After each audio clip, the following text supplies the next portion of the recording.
자, 한 주일 동안 잘 지냈어요?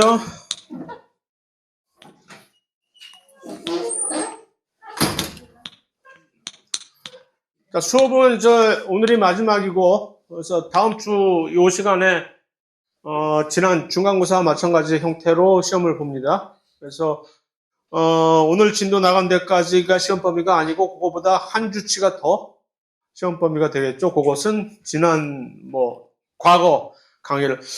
그러니까 제 욕심 같아서는 최소한 신경계까지는 여러분들 강의 자료 올려져 있는 데가 신경계까지 돼 있죠.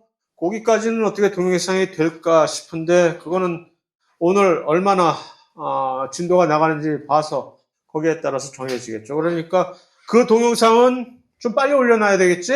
일주일밖에 이제 안 남았으니까 여러분들이 공부를 할 시간이. 그래서 그렇게 될 것이고 그 외 시험에 관한 질문? 여러분들의 출석 점수는 지난 시간에 질문을 하는 학생이 한 명 있어서 얘기인데 출석 점수는 현재까지는 그 누구도 현재까지 결석을 최대한으로 한 결석 횟수가 5번이에요. 어떤 학생이. 근데 5번까지는 아직까지는 면제하냐. 그러니까 오늘만 출석을 한 이상 5번을 결석을 해도 이제 출석점수는 10점 만점을 받게 되겠네. 왜냐면 15주 수업을 간주를 하고 10번만 계산을 하겠다고 했잖아요. 근데 거기서 벌써 보강을 한 게 2개가 되니까 휴강을. 그게 전부 다 공짜로 들어갔지. 시험 중간고사, 기말고사 2번 또 공짜로 들어갔지. 그렇게 되니까 그렇게 되더라고요. 그래서 거의 대부분은 좀 결석 해봤자 한 번 아니면 2번이었고, 지금 제 기록으로는 최고로 많이 한 학생이 한 명이 여태까지 5번인데, 만약 오늘 나왔다면은, 그분 역시, 그냥, 출석률 만점. 혹시 안 나왔다 하더라도 그까지 1점 깎이는 건 아유, 대단하다, 이거. 자, 그것이 이제 출결 상황이고. 자, 그래서 오늘은 계속해서 면역계에 관해서 염증 반응이 얼핏 잘못 생각하기 쉬운데 염증 반응까지가 지난 시간에 그렇게 구분을 강조를 하려고 했던 그 구분, 선천성 면역 반응과 후천성 면역 반응 중에 아직까지는 이 염증 반응까지도 매우 복잡한데 이게 상당히 복잡한 반응임에도 불구하고 선천성 면역 반응의 일종입니다. 그 얘기는 뭐야? 어떤 특이성이 없다는 거지. 아무나 누구든지 들어오면 일단 염증 반응을 일으키고 보겠다는 얘기죠. 내가 점 찍어뒀던 옛날에 점 찍어뒀던 그 누구가 또 들어왔네? 그럼 내가 이번만큼 내가 너를 완전히 박살낸다. 라고 하는 것이 아니라 누가 오든지 간에 다시 말해서 엊그제 봤는데 그래서 그냥 우여곡절 그때 간신히 고생을 해서 물리쳤는데 이틀 뒤에 또 들어왔어. 금붕어도 아니고 또 까먹고 또 똑같은 일을 반복한다는 얘기죠. 그러니까 선천성 면역 반응의 일종입니다. 자, 그것이 이제 염증 반응의 원리. 그래서 금방 나오네 선천성 면역 반응의 일부라고. 그래서 일단 바이러스보다는 염증 반응은 물론 요즘 코로나 때문에 된통 당한 요즘에 우리에게는 염증 반응이 바이러스에선 그다지 잘 발생되지 않는다라고 얘기하면 큰일이지. 그러나 대부분의 일반적으로는 일단 바이러스보다는 세균이 들어왔을 때 주로 훨씬 더 민감하게 일으키는 것이 염증 반응. 감염과 염증을 그래서 혼돈을 하는 의사 선생님들도 많아요. 의사임에도 불구하고 감염은 감염이고 감염은 그 외부의 세균이라든가 주로 세균한테 감염 그러잖아요. 바이러스도 감염이죠. 그 외부 침입자에 의해서 침범을 당했다는 것이 감염이고 염증 반응은 완전히 그 별개로서 그것에 대비해서 대응해서 우리 몸의 면역 체계가 그들을 물리치기 위해서 막 오버하는 것이 오버라고 하면 좀 너무 열심히 일하는 우리 방어 시스템은 또 오버라니 내가. 그래서 어쨌든 그 대응 자체가 염증인 것이죠. 그래서 사실은 감염과 염증은 완전히 별개의 것인데 그러나 감염이 일어나면 염증 반응이 일단 따라서 수반이 되니까 그래서 그렇게 되는 것이고 그래서 이 일반 생물학적인 수준의 그림에서 보면 일단 뭔가 뭐 핀이라든가 뭐 상처를 받게 되면 침투를 하게 되잖아요. 그러니까 이 세균을 일단 예로 들었을 때 얘기죠. 바이러스야 이런 상처 안 내도 얼마든지 마구마구 여기저기서 들어오니까. 근데 세균 같은 경우는 침투하기가 사실 뭐 음식물을 통해서 감염이 된다든가 아니면 이런 상처가 나가지고서 감염이 된다든가 하는 것이 주 원인이잖아요. 그래서 일단 이런 식으로 누가 단초를 제공하느냐 이런 식으로 상처가 났어. 그러면 이제 세균 같은 것들이 여기 그 상처를 소독이 되지 않았으리라고 가정을 하고 물질이 같이 우 하고 몰려온단 말이죠. 그럼 몰려오면 이 주변부에 이 동네에 잠복을 해 있던 뭐 국정원 요원도 아닌 것이 그러니까 보통의 백혈구 세포들은 주로 혈액이나 림프에게 그러니까 혈관계나 림프계에서 주로 돌아다니게 주로 이런 조직 세포에 존재하지 않는단 말이에요. 주로 우리의 면역세포 백혈구들은. 그런데 조금 예외적인 그런 백혈구 하나가 여기에 이제 이름이 나중에 좀 나올지 모르겠다. 안 나오리라는 것을 혹시 대비해서 비만세포라고 하는 요 백혈구 세포는 좀 특이한 것이 일반 조직에 이렇게 잠복을 하고 있다가 혹시 뭐 누구 없나 하고 이렇게 척후병처럼 감시를 하고 있는 그런 역할을 합니다. 그래서 왜 그렇겠어요? 그래서 이런 일이 있을까봐 내가 이런 일이 있을 줄 알고 세균이 들어오면 세균이 무슨 뭐 분탕질을 치는 것이 아니라 세균은 이제 앞으로 분탕질을 치려고 빨리 모든 조직들을 안으로 들어가서 감염해서 내가 나 혼자 잘 먹고 잘 살아야지 하고 큰 기대, 부푼 꿈에 젖어 있는데 미리 그것을 세균이 나타났다 하고 이 비만 세포들이 일단 신호물질들을 방출을 해버리는 거예요. 그 신호물질이 대표적인 그런 신호물질이 바로 그 유명한 히스타민이라는 거예요. 왜 이것이 유명하냐 하면은 우리가 저도 어저께부터 알러지가 갑자기 떠걸려. 저는 특히 락스, 워낙 락스를 달고 살아가지고서 락스, 그 다음에 또 저온, 옛날에 불행한 과거 덕택에 저온에 대한 알러지가 또 있어가지고서 저온이나 갑자기 무슨 락스 같은 그런 화학물질을 맡으면 알러지가 막 콧물, 눈물 별짓 다 해요. 막 재채기 막 하고. 그래서 꽤 고생을 했는데, 현재까지도. 어쩌면 수업하다가 또 콧물 찔찔 나올지도 몰라. 그런데 그런 것들이 바로 그럴 때 알러지 약 먹잖아요. 그걸 멈추는. 그 알러지 약의 정체가 뭐냐면 바로 요 항히스타민제. 그래서 알러지 약을 먹으면 좀 졸리기도 하지만 어쨌든 그걸 먹고 나서 좀 일어나면 그렇게 막 재치와 콧물 같은 것들이 일단 없어지잖아. 그게 바로 이 히스타민을 딱 블락을 시켜버려가지고서 그러니까 히스타민이 일종의 호르몬으로서 각각의 조직 세포들에 이제 침투해서 여러 가지 반응을 일으킨단 말이에요. 그 히스타민을 이제 인지하는 수용체를 이제 블락을 시켜버리는 게 항히스타민제죠. 그 약이. 뭐, 조금 더 빗나갔나? 딴 데로. 어쨌든, 그래서 우리 몸에서 이 비만세포 같은 백혈구들이 이러한 화학물질, 히스타민을 방출하면, 그러니까 히스타민을 왜 방출하겠어요? 늑대가 나타났다라고 신호를 보내는 그 신호물질로서. 히스타민은 화학물질, 신호물질이죠. 그래서 빨리빨리 히스타민을 알아볼 수 있는 세포들이 뭐 이런 방어에 관련된 세포들이 이것을 알아보겠죠. 히스타민이네 하고 철커덕 수용체가 그것을 결합을 하면 이제 반응이 일어나는 거지.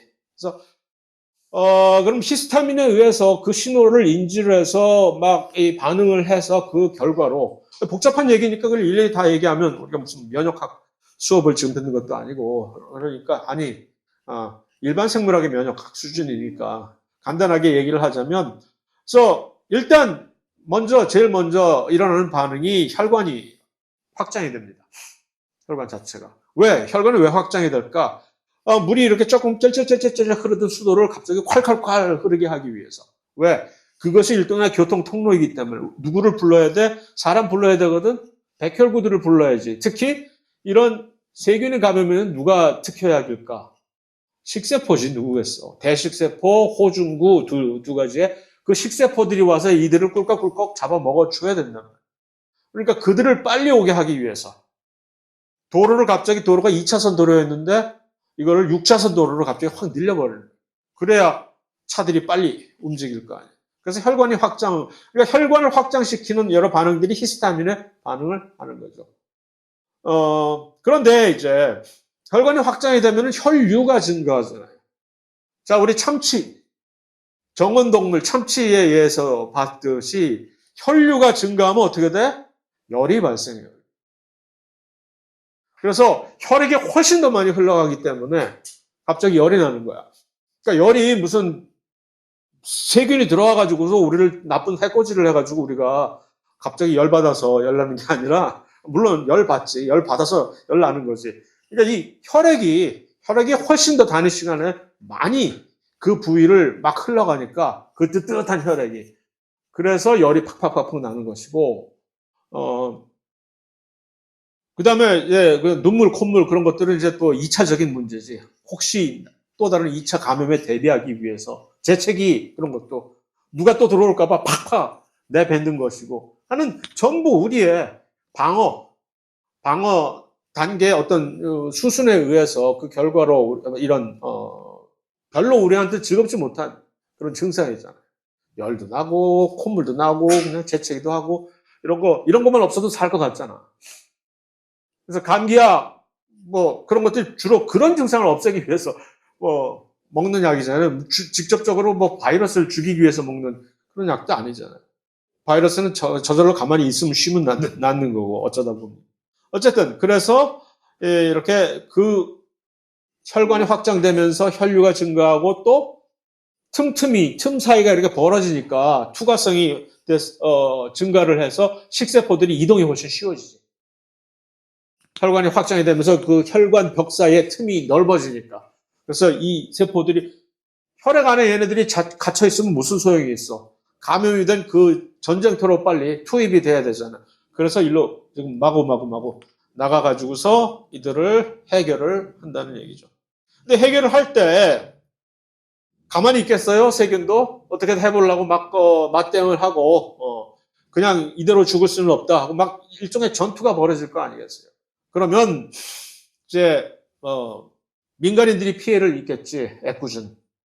그래서 주변에 있는 조직 같은 것들도 상처가 마구 나고 해서 또 이런 전투 중에서 장렬하게 무슨 식세포들이 언제나 항상 이기는 것도 아니고 장렬하게 전사하는 식세포도 있을 것이고 또 뭐 해서 그러한 이제 잔해들이 찌꺼기들 전투가 다 끝나고 나면 뭐 시체들이 즐비할 것이고 뭐 여기저기 부서진 집들도 많을 것이고 그렇잖아요. 그런 것들이 그 주변부에 이제 여러 가지 지저분하게 남아 있게 되는 거죠. 특히 그러한 잔해들이 어떤 많은 경우에 감염 후에 어떻게 감염이 시뻘겋게 이렇게 뭐 뾰루지 같은 게 났다가 나중에 그게 노랗게 변하잖아요. 고름으로 변하잖아요. 그것들이 바로 그러한 면역 반응의 시체들입니다. 그 뭐 완전 더러운 거 아니지 사실. 더러우면 이 끝났지. 고름 더럽다고 뭐가 더럽다는 의미가 뭐예요 우리가? 어떤 걸 보고 더럽다 그러는 것은 감염의 여지가 있을 때 우리가 전통적인 문화적으로 더럽다는 것은 감염성이 있는 걸 더럽다고 하잖아. 똥이 더럽다? 왜? 똥에 그득한 세균 때문에. 그런 것이 고름 자체가 이제 이미 다 뭐 상황 정리가 다 된 마당에 고름이 더럽다고 굳이 여길 필요는 없는 거지. 뭐 가만히 내버려두면 자연적으로 없어지겠으나 짜가지고서 없애버리는 그런 행위들도 우리 많이 하잖아요. 그런 것입니다. 자, 비만세포 이미 나왔네. 영어로 비만세포를 메스트셀이라고 합니다. 한때로 한번 이게 뭔지를 한번 궁금한데 게을러서 아직 찾아보질 않았는데 왜 이걸 비만세포라고 할까? 뚱뚱해서 그런가? 아닐 것 같은데. 어쨌든 영어로는 메스트셀입니다. 중요한 건 이 메스트셀은 백혈구 중에 아마도 유일하게 일반 우리의 조직에 잠복해 있는 보통 다른 백혈구들은 골수에서 만들어져서 혈액으로 방출되거나 림프계로 방출돼서 그러고 있다가 이제 상황이 발생을 해야 저기에 어떤 상황이 발생을 했습니다 해야 혈관 밖으로 튀어나와가지고서 그쪽으로 가서 이제 일을 벌이는 그런 것인데 원래 이들은 원 주소가 본적지가 조직세포다라는 얘기입니다. 그래서 뭐 이런 것들을 일으켜서 이것이 염증 반응의 증상의 근본적인 원인인 것이죠. 그래서 붓고, 그 다음에 막 열나고, 그 다음에 그 주변부에 특히 왜 우리가 아파? 주변부에 있는 신경계 중에서 그런 아픔을 느끼게끔 하는 그 수용체들이, 통각 수용체들이 있지. 걔네들이 자극을 받으니까 막 여기저기 붓고 막 스웰링 되고 그러니까 아픈 거지. 무슨 뭐 세균이 우리를 뭐 때려가지고 아픈 게 절대 아니라는 얘기죠. 그래서 이제 그 다음에 훨씬 더 이제 문제는 2차적인 문제가 요것도 바로 요게 코로나에 의해서 한 학생이 지난 시간에 질문도 이거에 조금 관련된 것이 있긴 한데 코로나에 왜 어떤 사람들은 아무 증상이 없는데 어떤 사람들은 왜 이렇게 죽고 그러느냐. 코로나 바이러스 자체가 우리를 뭐 인사불성으로 만들어서 기능을 못하게 해서 죽는 것이 아니라 바로 이것 때문에 우리의 이 대응 자체가 그래서 어떤 경우에는 우리의 면역계가 거기에 대해서 훨씬 더 민감하게 뭐 하늘이 무너진 것처럼 반응을 해가지고서 이런 걸 사이토카인 폭풍이라고 코로나 시절에 한번 들어본 일 있을 거예요. 사이토카인, 여기 사이토카인이라는 게 일종의 이거 역시 신호물질로 작용하는 건데 그래서 이 신호물질은 아까 그 히스타민은 비만세포가 신호물질로 던져낸 것이고 요 사이토카인은 요 면역세포의 식세포 특히 대식세포가 일단 자기의 증후군을 부르기 위해서 현지에 도달해가지고서 내가 이제 전쟁터로 간다. 전쟁터에 왔다. 또 나 혼자서는 안 될 것 같으니까 내 백업을 우리 친구들 부르겠다 하는 이런 의미에서 사이토카인이라는 자기 나름의 신호물질을 방출하는데 이것이 많은 게 어떨 경우에 사람마다 개인차가 있긴 한데 이것이 훨씬 더 민감하게 과도한 스케일로 이것이 반응을 하게 되면은 열도 엄청나고 또 일부 조직이 훨씬 더 많이 상처를 받게 되고 그러면 잘못하면 걷잡을 수 없이 하다가 수습할 수 없이 그냥 죽어버리는 거지. 그래서 이 염증 반응이 훨씬 더 무서워요, 사실. 감염보다 우리가 감염을 어떻게 대응을 하고 흥분하지 않고 냉정하게 조용히 대응을 하느냐 아니면은 좀 훨씬 더 과도하게 호들갑을 떨면서 민감하게 반응을 하느냐에 따라서 우리의 그 폐해가 달라집니다. 그래서 아까 얘기했듯이 이 고름이라는 것은 사실 식세포와 이 파괴된 이 조직 및 병원균들의 잔해들을 포함한 체액이 되는 거예요. 이미 상황 끝. 이것은. 그런데 이런 것들을 이제 염증 반응을 막으면 일으키는데 식세포들이 와서 막 해결을 하는데 일부 아주 얄미운 것들은 이제 대표적인 그 얄미운 녀석이 결핵균입니다. 이들은 식세포 안으로 들어가가지고서 먹겠어, 잡아먹었어. 식세포가 꿀꺽 잡아먹어서 이제 상황 끝내겠거니. 보통 식세포가 먹어버리면 얘네들은 일반 생물학 1에서 봤던 우리의 그 리소솜으로 내포작용을 통해서 리소솜으로 들어가서 모든 게 와르르 분해가 되어버리거든. 마치 리소솜은 우리 몸의 소화기 위처럼 리소솜은 엄청난 산성 조건 아래에서 산성 가수분해 효소들을 쫙 가지고 있어서 그 안으로 들어오는 것들은 전부 다 잘게 부셔버리니까. 그런데 그 리소솜으로 안 들어가고 원래 다 들어오게 돼 있거든 이렇게. 그것을 회피해가지고 도망가는 법을 이제 터득한 일부 병원균들이 있죠. 그 중에 이 결핵균도 그 중에 하나이고 많은 바이러스들이 또 그래요.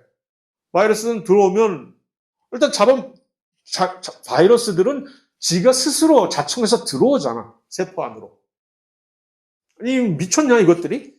자살하려고 지들이 무슨 가미가제야? 들어오는데 왜 들어오냐면은 들어와서 회피해서 리소솜으로 안 가고 싹 빠져나와서 그 안에서 분탕질을 칠 능력을 획득을 했기 때문에. 그래서 우리가 이런 방어 시스템을 가지고 있다 해도 쟤네들은 뭐냐? 다 진화 과정에서 그 몇십억 년 동안의 이 싸움 과정에서 다 이렇게 진화를 하고 회피하는 법. 그럼 우리도 또 뭔가를 새로 진화를 해내겠죠? 그러면 그들도 또 이 소위 말하는 그 군비 경쟁이라고 armed race라고 하는 그 원어로 나와 있어요. 이렇게 병원군과 병원균과 우리의 이제 숙주들과의 이런 싸움이 계속되는 것을 evolutionary armed race라는 원어가 이제 생물학에 공인된 그런 용어가 있습니다.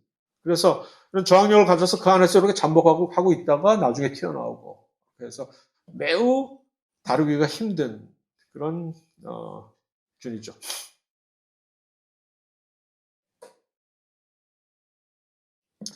자, 그런데 이게 그러니까 이런 염증 반응이 그다지 즐거운 반응이 아니잖아요.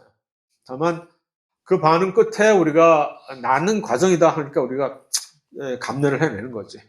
염증 반응을 겪고 나면 우리의 몸에 그 고마운 면역 세포들이 그 과정을 통해서 들어온 세균 또는 뭐 바이러스 같은 것들을 퇴치를 해주니까 아프면서 크는 거지. 뭐. 그런데 이게 잘못되어 가지고서 이 염증 반응이 그냥 국지적으로 일어나지 않고 전면전이 벌어질 경우에는 이 생명이 위독하게 됩니다. 왜냐하면 전면전이 벌어진다는 얘기는 몸 전체에 걸쳐서 광범위하게 염증 반응이 발생을, 보통 염증 반응은 감염된 부위의 그 주변부만 되는데, 그렇게 되면 어떻게 될까? 왜? 염증 반응의 근간을 이루는 것이 뭡니까? 혈관의 확장이잖아. 혈관이 몸 전체에 걸쳐서 확장이 되면 갑자기 어떻게 될까? 갑자기 혈압이 확 떨어져 버리지. 그래서 혈류가 어느 정도 있어야 이 혈압이 유지가 돼야 몸 전체 혈액이 공급이 될 텐데 갑자기 몸 전체에 있는 혈관이 다 늘어나 버리면 이만큼 지름이 늘어나 버리면 이거를 다 이렇게 펌프질을 해낼 수 있는 만큼 압력을 유지를 못하니까 곧바로 응급실을 실려가게 되는 매우 위급한 상황이 발생을 하게 됩니다. 이것을 특이적으로 septic shock 또는 폐혈증 쇼크라고 말하는데 그 뭐 병명이 절대 중요한 것이 아니라 일단 혈압이 확 낮아지니까 일단 숨을 못 쉬는 거지. 산소 공급이 안 되니까 그냥 죽을 수밖에 없잖아요. 그러면 이제 거기에 따른 여러 가지 뭐 부작용이 확 나타나 버리는 거지만 뭐 응급실 상황이에요. 그러면 자 림프계는 간단히 넘어갈게요. 이것은 그러니까 이 백혈구 세포들의 자기들의 본거지가 되는 거예요. 조금 저속한 나쁜 말은 아니지만 외래어로 보통 저속한 외래어로 표현하면 그 면역 세포들의 나와바리인 것이죠. 그래서 혈액이 면역 세포들의 뭐 자기들의 뭐 본고장은 아니고 혈관은 적혈구들의 본거지. 그러니까 혈액에서 딱 보면 적혈구들의 수가 백혈구들의 수보다 뭐 압도적으로 10배, 100배로 많은 이유가 그런 것이고, 그러나 이것이 림프계로 들어오면 완전히 사정이 달라져서 림프계 안에는 적혈구는 아예 발도 못 들여놓잖아요. 그러니까 림프액을 우리가 조금 더 이렇게 짜서 보면 혈액은 피가 시뻘건 이유는 바로 그 적혈구들 때문에 적혈구들이 전부 철분을 머금고 있는 그 다음에 철분과 결합된 산소 때문에 빨간 것이지 사실은 그 적혈구들이 없다면 우리 피의 색깔은 약간 노리끼리한 그런 색깔, 림프액이 바로 그런 색깔을 보이겠죠. 그래서 혈관처럼 이들도 마치 모세 혈관이 있는 것처럼 모세 림프관이 있고 제대로 그 중간순간을 사이사이를 이렇게 개폐를 도와주는 관략근 역할을 해주는 판막 같은 것들이 있고 그 다음에 중간중간에 버스 정류소 비슷하게 림프절이라고 해서 편도선 같은 것들이 대표적인 그런 림프관에 연결이 되어 있는 어떤 휴게소 비슷한. 그러니까 감염이 되면 편도선이 주로 잘 붓는 이유가 거기서 염증 반응과 이런 백혈구들이 막 거기서 훨씬 더 활동이 왕성하니까 거기가 붓고 그렇게 되는 겁니다. 그 정도만 알면 특이한 점은 림프계에 관해서 시험 문제를 내려고 아무리 이 단계에서 생각을 해봐도 한 번도 제대로 림프계를 물론 괜히 일부러 어렵게 꼬으려고 문제를 한번 골탕 먹이려고 아주 치졸한 문제를 한번 객관식으로 낸 적은 있으나 후에 다시는 그러지 말아야겠다 하고 내가 해서 림프계에서 내가 그 이후로 어떤 문제를 내본 적이 없어요. 낼 게 없어. 그래서 그냥 림프계가 그런 거다.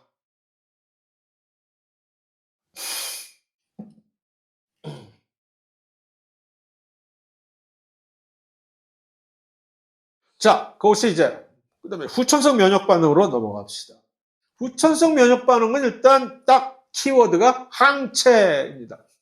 그러니까 항체가 무엇이 왜 이렇게 특별하냐 하면 항체는 특별하게 어떤 특이한 모양을 인식을 해서 그 특별한 모양에만 결합을 할 수 있는 능력을 가진 단백질이기 때문에 항체가 특이한 것이죠.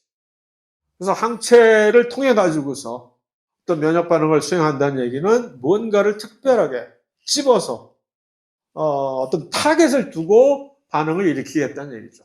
바로 여태까지 봐왔던 선천성 면역 반응처럼 누구든지 내가 네가 누군지 내가 알 바 없고 일단 우리 집에 왔으니까 너 무조건 너는 내 적이야 하고 마구 파괴 또는 그런 것을 하려고 하는 그런 선천성 면역 반응. 물론 전체적으로 보면 아주 큰 효과적인 반응이죠. 그거 없으면 우리가 어떻게 살겠어요. 그러나 거기서 이제 조금 더 발전을 한 것이지.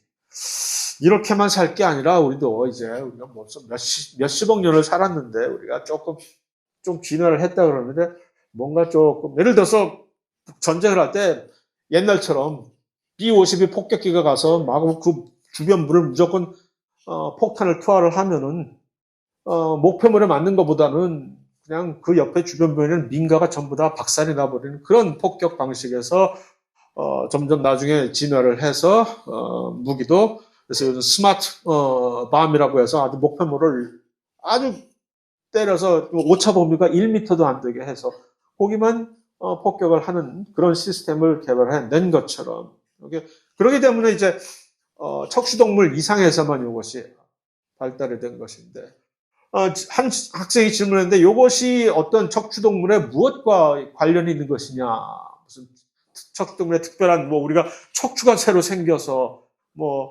우리만이 이 항체를 가지고 반응을 하게 된 것이냐라는 질문이 있었는데 그거보다는 항체를 만들어내는 특별한 세포를 가지게 됐다는 점에 착안을 합니다.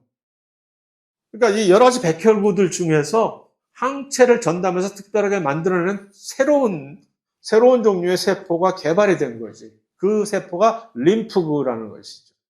림프구 중에서도 특히 B림프구라고 하는 림프구에는 T와 B 두 종류가 있다고 더 얼핏 한두 번쯤은 주워 들어봤을 텐데 그 중에서도 요 B림프구가 직접적으로 항체를 생산을 해낼 수 있는 능력을 가지고 있는 세포인 것이죠. 나머지들은 이거 없어. 항체를 못 만들어내요. T는 요 항체를 생산해내는 것을 이 효율을 물심양면으로 도와주는 같은 계통의 림프구 계통의 백혈구이긴 하나 T와 B의 역할이 그렇게 갈립니다. 그래서 이제 항체라고 하는 것은 그래서 요 B 림프구가 이렇게 동그랗게 생겼다고 칩시다. 그럼 항체가 세포 표면에 이렇게 만들어져서 바깥에 이렇게 딱 나오게 되는 거예요. 일단은 처음에.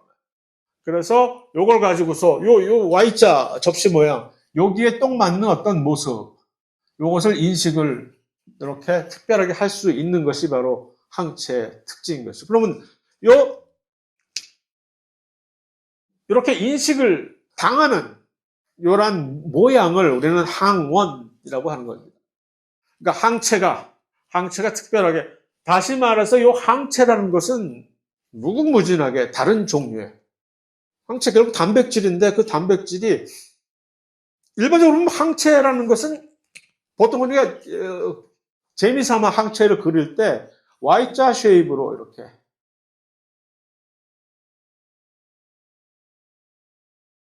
보통 이렇게 그려요. 그리고 이 끝부분이 마치 두 개의 가재 집게처럼 이 끝부분에서 요 항원을 인식을 딱 하는 그런 구조로 되어 있는데 그러니까 전체적으로 보면 마치 사람처럼 말이에요.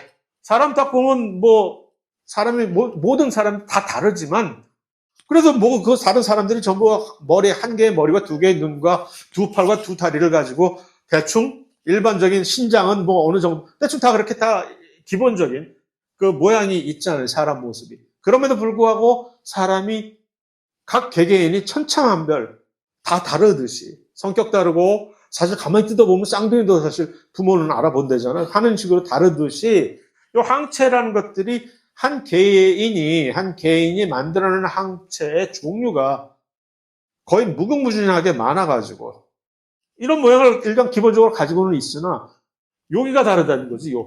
이 항원을 인식하는 그 모양이 아주 미세하게 달라서 이것이 마치 대충 열쇠와 자물쇠 이 고리가 대충 다 똑같이 생겼는데 이 끼워보면 안 맞는 열쇠, 딱 맞는 열쇠가 하나밖에 없듯이 요 특별한 단백질들끼리의 특별한 결합, 인식과 결합이 여기서 발생을 한다라는 얘기입니다.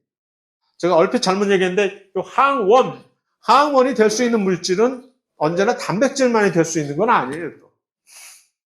뭐 4대 고분자 물질 있잖아요. 단백질, 지질, 탄수화물, 핵산 다 항원이 될 수 있어. 다만 항체가 인식을 할 때 그래도 자기가 훨씬 선호하는 물질은 단백질을 선호해요. 그러니까 항원으로 어떤 물질이 어떤 모습이 항원으로 작용하기에 가장 효율적인 것은 사실은 따지고 보면 단백질입니다. 어쨌든 그래서 요 그림이 이렇게 이쁜데 좀 잘 그릴 수는 없었을까? 이렇게까지는 못 그렸을까? 어쨌든 그래서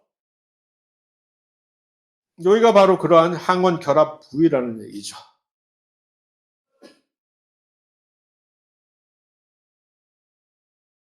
그래서 보통 만들어 가지고서 하나의 특별한 림프구는 자기 자신만의 아주 고유한 한 종류의 그런 항체만을 만들어내는 거죠. 한 종류라는 얘기는 바로 여기가 고유하다는 얘기죠.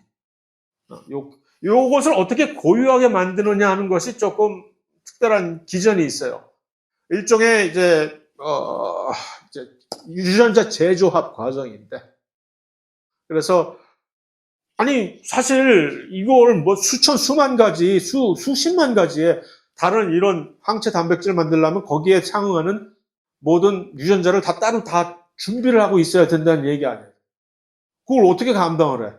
하나의 세포. 우리가 가지고 있는 유전자가 인간을 예로 치더라도 인간이 가지고 있는 유전자가 끼케야 단백질을 만들어내는 유전자만 할 때 끼케 2만 개도 안 되는데 근데 이거 어떻게 하라고? 그러니까 이것을 하기 위해서 그때마다 폐를 섞어버릴 수 있는 폐를 섞어가지고 돌리면 이제 언제나 새로운 폐가 나타나듯이 그 항체 요 단백질을 만드는 요 유전자 부위를 그때 알아서 이렇게 섞어버려요. 그래서 새로운 모양의 단백질을 만들어낼 수 있도록 그 정도로만 얘기를 할게요. 그냥. 그래서 그렇게 해서 다양한 항체를 각 서로 다른 림프구가 각자의 고유한 이러한 부위를 가질 수 있는 항체를 만들어내서 일종의 자기의 아이덴티티가 되는 것이죠. 그래서 여기다가 이렇게 딱 만들어 놓고 나는 이런 항체를 가지고 있어 라고 이렇게 하다가 이제 나중에 가면 얘네들이 떨어져 나가요. 떨어져 나가서 혈액으로 막 이렇게 돌아다니면서 새로운 물질을 딱 잡아버릴 수 있는 그런 일이 발생하죠. 좀 전에 얘기한 항체가 항원과 특이적으로 결합을 할 때 특히 펩티드, 단백질이라는 얘기죠. 탄수화물도 나름. 근데 지질이라든가 DNA 같은 핵산 같은 것들은 훨씬 이 단조롭게 반복되는 부위가 많기 때문에 좀 특이성이 떨어지기 때문에 항원으로서 그다지 좋은 것은 아닙니다. 그래서 이제 에피톱이라고 하는 특별한 용어가 있는데 항원 결정기라고 하는 에피톱. 이것이 이제 결합 부위를 에피톱이라고 얘기를 합니다. 그래서 이 에피톱이라는 용어를 중심으로 어떠한 하나의 중요한 이 팩트가 사안이 있느냐 하면은 항체 하나가 각 특별한 항체 하나당 딱 오로지 한 개만의 고유한 에피톱만을 인식하고 결합을 할 수가 있다는 얘기입니다. 그런데 항원의 입장에서는 어떤 특정한 항원이 있을 경우에 에피톱을 딱 한 개만 가지고 있을 필요는 없는 거지. 요 그림이 그것을 항원으로서 항원은 여러 가지 뭐 실제적으로 큰 하나의 세균 개체가 될 수도 있고 또는 그보다 훨씬 더 작은 어떤 물질이 될 수도 있으나 그 물질 자체 내에서 이러한 모습 또는 이러한 모습 또는 이러한 모습 이런 것들이 전부 다 잠재적으로 서로 다른 하나의 에피톱이 될 수가 있는 거예요. 그래서 어떤 특정한 항원 하나는 여러 개의 다수의 에피톱을 가질 수 있는데 각각의 개인적인 별개의 그런 에피톱마다 서로 다른 항체가 그것을 인식을 하고 결합을 할 수가 있다라는 그러한 관련이 있는 것이죠. 지금 이 그림에서는 그래서 요 특별한 요 항원 분자는 요 세 개의 서로 다른 에피톱을 가지고 있게 되는 것이죠. 그러면 이것을 전부 다 인식을 하려면 세 개의 서로 다른 종류의 항체가 필요하겠죠. 자, 그러면 이제 예방접종이라는 것은 뭐냐면 미리 우리가 어떤 특별한 종류의 항체를 미리 준비를 해두게 만드는 그런 예비 과정이 되는 백신을 만든다는 것이. 그래서 무슨 우리가 이제 흔히 알고 있는 옛날에 처음에 그 죽은 바이러스 같은 것들을 옛날에 유럽에서 19세기 죽은 바이러스 같은 것들을 미리 집어넣어서 넣어 가지고서 거기에 대한 새로운 살아있는 바이러스에 대한 면역력을 키우게 하는 법이 최초로 이러한 예방접종의 시초가 되었던 것처럼 요즘은 이제 그런 식으로 안 하지. 또 그걸 이제 코로나 시절에 그러한 아직도 그 전근대적인 아주 고전적인 방법으로 백신을 만든 국가가 딱 한 군데가 있었죠. 시노백신이라고 해서 차이나에서 중국에서 그걸 만들어 가지고서 근데 역시 효과가 그래서 제일 떨어졌었지. 저 다른 유럽과 미국에서는 무슨 DNA와 RNA를 가지고서 백신을 만들다는 그런 시절에 급하니까 중국도 그걸 몰라서 안 하는 게 아니라 기술은 뒤떨어져 있었는데 일단 급하니까 믿고 우리가 옛날부터 해오던 그런 식으로 만들었는데 만약 그런 식으로 했었으면 아마 우리는 코로나에 의해서 희생이 됐던 이 인류의 수는 훨씬 더 지금보다 많았을 거예요. 그나마 RNA 백신이라는 것을 새로운 기술을 가지고 있어가지고서 아주 급속도로 백신을 만들 수 있었기 때문에 이 정도로 이나마 그 정도로 싸게 치인 거지. 어쨌든 그런데 이제 그런 식으로 이런 능동적인 액티브 이뮤니티 면역 방법만 있는 것이 아니라 어떤 경우에는 어떤 영화 같은 데서 보면은 그냥 어떤 감염이 됐는데 멀쩡하게 살아있어. 다른 사람, 보통 영화에서 그런 극적인 장면이 많이 나오잖아요. 다들 다 죽어버렸는데, 바이러스 감염해서 다 죽어버렸는데, 누군가는 살았어, 갑자기. 살아있어. 그러면 그 사람한테 가서 그 사람 혈액을 막 채취를 해가지고 그 피를 직접, 이제 새로 감염된 다른 사람들한테 막 넣어주고, 그래서 그 사람들도 뭐 살아나고 하는 그런, 마치 구라 같은 그런, 이게 일종의 이런 패시브, 수동적인 이뮤니티를 보여주는 예입니다. 그러니까 이런 경우는 이미 어떤 사람이 만들어 놓은 항체를 이런 혈액을 통해 갖고 받아가지고서 항체 자체를 미리 뿌려버리는데 왜 이럴까요 이거? 감염된 사람이 너무 약해가지고 감염원이 들어왔는데 제대로 반응을 해서 항체를 자기가 스스로 만들어냈어야 되는 건데 그러지 못할 경우에 이렇게 외부에서 항체 자체를 전달해주는 경우도 있죠. 모든 항체가 이렇게 좀 전에 얘기했던 이러고 있다가 갑자기 떨어져 나가가지고서 떨어져 나가는 인공위성처럼 떨어져 나가서 막 혈액을 싸고 도는 것은 아닙니다. 우리가 항체 중에서도 이제 가장 유명한 일반적인 항체인 IgG라고 하는 보통 이렇게 생긴 IgG라고 하는 항체만이 많이 분비성 항체는 아니지만 어쨌든 이런 IgG를 위시한 몇 가지 종류의 항체만이 분비성 항체이고 IgA는 G에 비해서 뭐 이게 서로 G 두 개가 이렇게 서로 이렇게 맞물려 있는 형태다. 그런 걸 기억하실 필요는 없고 다만 IgA는 어디에 있느냐? 모유에. 그러니까 이것은 매우 중요한 항체로서 태아가 아직 자기 자신의 면역력을 갖추지 못했을 때 어머니가 모유를 통해서 전달해주는 일종의 선물, 면역 선물이 IgA의 형태로 나오게 됩니다. IgE는 또 우리가 어떤 면에서 좀 기억을 하게 되느냐 하면은 이 친구가 바로 우리에게 알러지라는 반응을 선사를 해주게 되는 원흉입니다. 그래서 그다음에 뭐 이건 별로 우리가 들어볼 일이 없는 항체. 이 IgD야말로 그다음에 IgD와 사실은 IgE는 분비성되는 항체는 아닙니다. 뭐 그것을 알 필요는 없고 특히 IgM이라고 하는 것은 매우 괴이하다 친구가. 그래서 무슨 G가 무슨 펜타곤이라고 이렇게 다섯이 모여가지고서 붙어 있는지 이런 항체도 있다. 시험에 나올 일은 없습니다. 그래서 항체는 전부 림프구에서 만들어지는데 비림프구에서 자, 이 비림프구는 림프구에서 면역 반응을 후천성 면역 반응을 또 두 개로 이렇게 딱 나눠놨어요. 하나는 휴모랄 체액성, 액체성이라는 얘기죠. 휴모랄 무슨 웃긴다는 얘기가 아니야 이거죠. 그래서 휴모랄 이뮨 리스판스라고 해서 이것은 왜 액체의 근간을 두는 반응이라고 하냐면은 바로 항체에 의해서만 항체 오로지 하나의 자체적인 그러니까 비림프구에서 항체를 만들어내서 나중에 결국은 분비를 하잖아요. 그 분비된 항체에 의해서 수행이 되는 반응이다 해서 이것을 체액성 면역 반응이라고 하고 그러면은 후천성 면역 반응 중에는 이 체액성 면역 반응 말고도 또 있는 거야? 예. 세포성 면역 반응이라고 해서 여기에는 T림프구가 개입이 되는 T림프구 세포잖아요. 이 T림프구들이 개입을 해가지고서 일종의 후천성 면역 반응을 일으키는 그런 것들이 있습니다. 그래서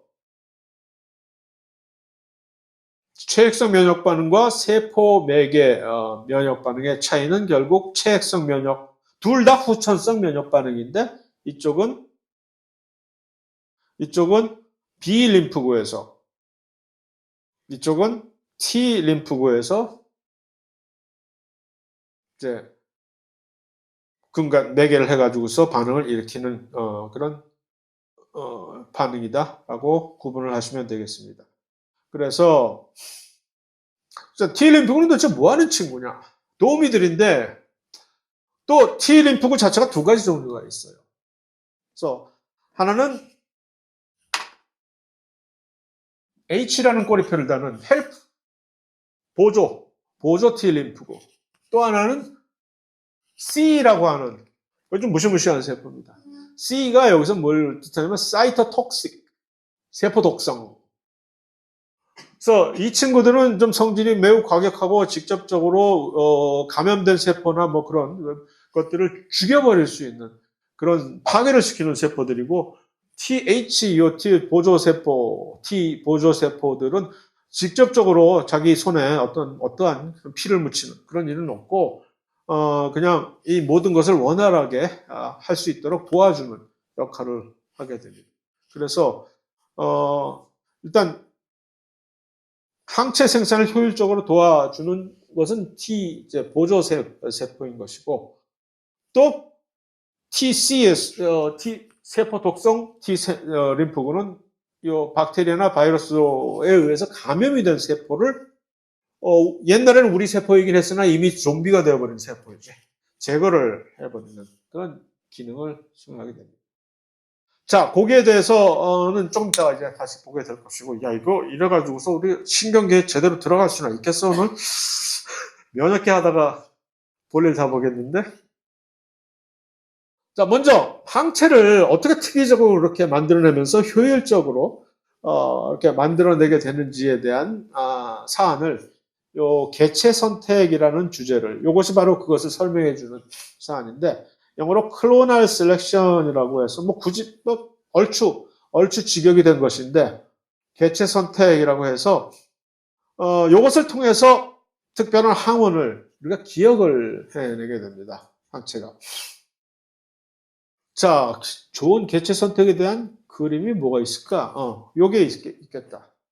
여기로 해서 보면, 물론, 전부 다 이게 비림프구입니다. 비림프구가 딱 세 종류의 지금 비림프구가 여기 그림에 보여져 있죠.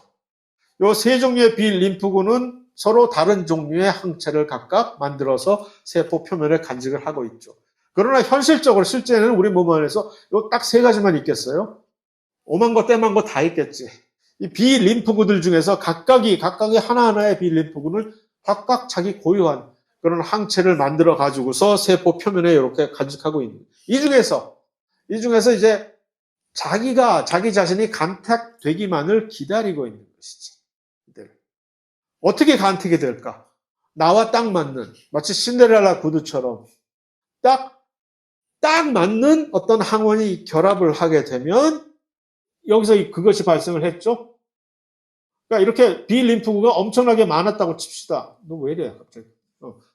엄청나게 많았는데 지금 요 특별한 종류의 비림프구만이 자기와 딱 맞는, 자기가 만들어낸 항체와 딱 맞는 항원이 결합을 딱 하게 된 거야. 그러면 나머지는 전부 쉬어. 열중 쉬어. 편히 쉬어. 이 친구만 무지막지하게 증식을 하게 되는 거지.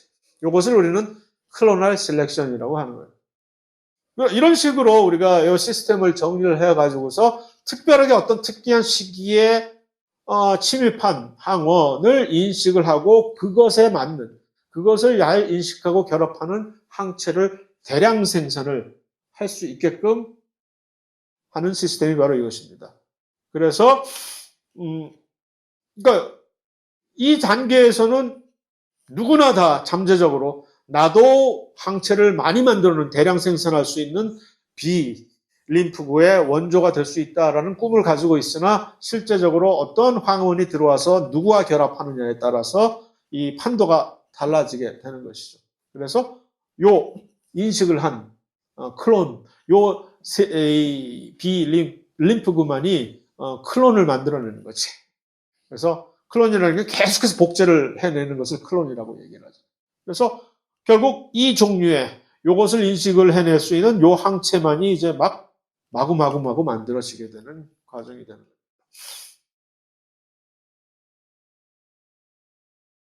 그런데 그러면 이제 항체를 이렇게 만드는 이 세포들이 이렇게 마구마구 만들어질 거 아니에요, 이제.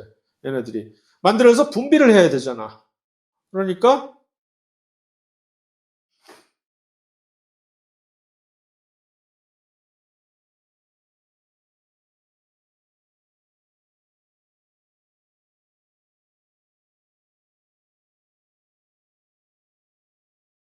요 선택된 요 선택 얘가 아니라